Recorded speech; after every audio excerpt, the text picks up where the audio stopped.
Having a plan and being prepared in case of an emergency is a crucial aspect of family safety. It is critical to prepare yourself and your family for any form of emergency. Hello everyone, I'm Ana Mihilo, your teacher for the day. I'm a first-year BSED student at Cebu Technological University's main campus, and today we'll be talking about securing family and preparing for response.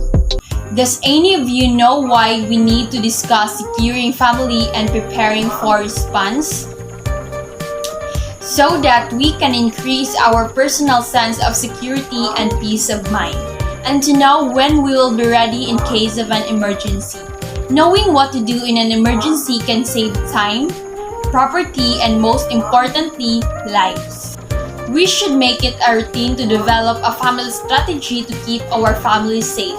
It's critical to be ready for anything that may arise. When service people are deployed or away for a long time, emergencies might happen. In order to be prepared for a future catastrophe, it is important for families to create an emergency plan and establish a trustworthy network of support. So what do I need to include in my family emergency plan? Planning for the unexpected begins with the whole family. Talk calmly with your family about what to do in a serious emergency. You do not want to make your children or older relatives anxious. Here are some tips for creating emergency plan. First tip is phone numbers. Post emergency numbers in a central place where they won't be missed. Include the numbers for police, fire, poison control, school, work, childcare, and important relatives.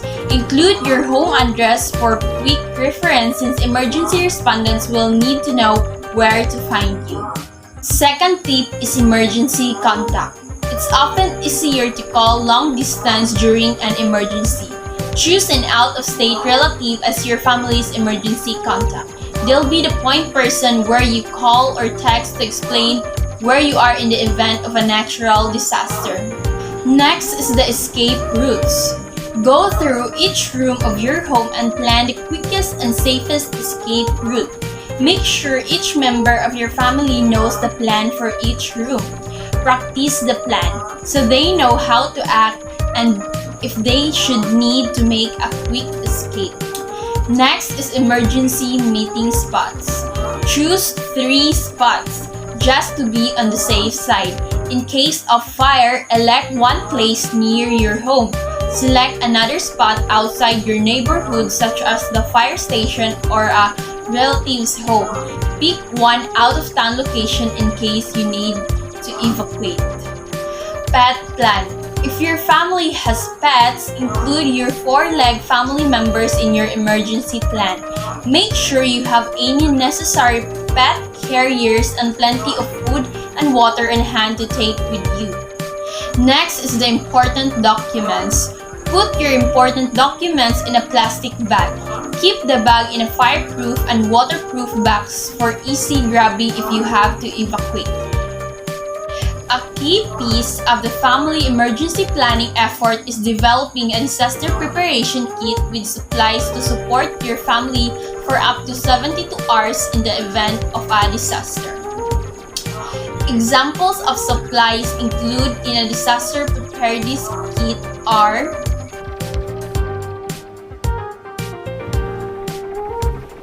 water. 1 gallon of water per person per day for at least 3 days for drinking and sanitation. Food. At least 3 days supply of non-perishable food. Battery. Powered or hand-cranked radio and a weather radio with a tone alert and extra batteries for both. Flashlight and extra batteries. Next is the first aid kit. Whistle to signal for help. Next is the garbage bags and plastic ties for personal sanitation. Wrench or pliers to turn off utilities. Manual can opener for food. Local maps. Cell phone with chargers, inverter, or solar charger. So what else can I do to ensure emergency preparedness? Make sure your children know their last name, address, and phone number. Know your installation's emergency response procedures and who you should contact from the installation after an emergency. Teach each family member who is old enough how and when to turn off utilities like water, gas, oil, and electricity at the main switches. Make sure each floor of your home has a smoke detector with up-to-date batteries and a fire extinguisher. Get in the habit of making sure your car has half a tank of gas in it and at all times so you won't have to worry about refilling if you need to make an emergency exit. Maintain adequate insurance on your car, home, and property. Last but not the last tips is that always practice your plan. Practice your plan with your family on a regular basis or every 6 months. Check your disaster supply kit every 3 months. Replace stored water and food every 3 months. Update any emergency contact info as changes occur. We must always bear in mind that while we may not be able to prevent calamities, we can control how we prepare for them. Set up that family gathering today.